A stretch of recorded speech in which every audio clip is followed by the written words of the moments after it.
Okay friends, next we have pointers and functions arguments, how these two are related. See, the best example for this one is already pass by address, right? That is the important thing we can discuss here. See, pass by value and pass by address. Out of that, pass by address is the best example for pointers and functions arguments. So you know how to swap the two numbers, right?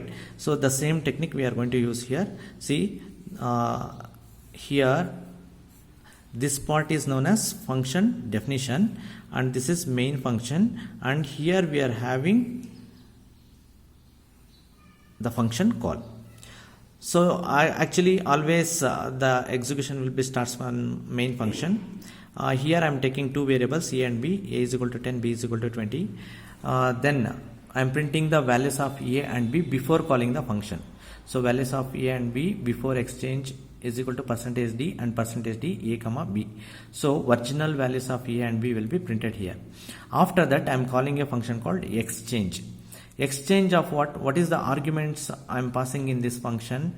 Ampersand a and ampersand b. It means address of a and address of b I am sending as a actual parameters. What happens when this function is called? The control automatically goes to the sub function. So here the sub function is there, void exchange int star p int star q. So here star p receives the value or address of a and star q receives the address of b. It means star p is pointing to this location, star q is pointing to this location. When these two pointers are pointing to this location, you can have a swapping technique here by taking the one more variable, temporary variable. So temp is equal to star p. What is the content of star p? To whom it is pointing to? A. So address of a contains how much? 10.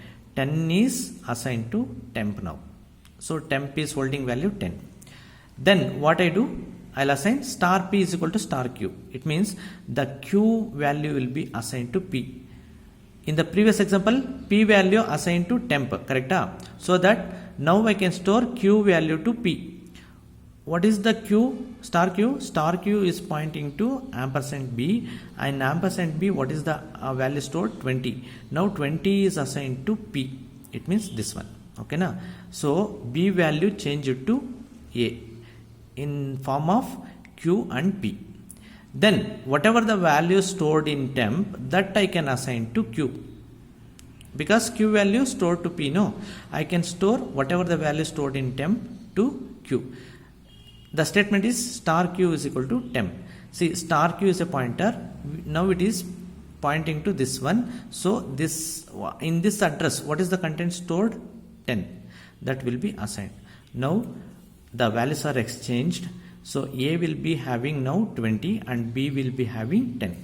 So after that you can print the message values after calling the exchange function is equal to %d, a and b.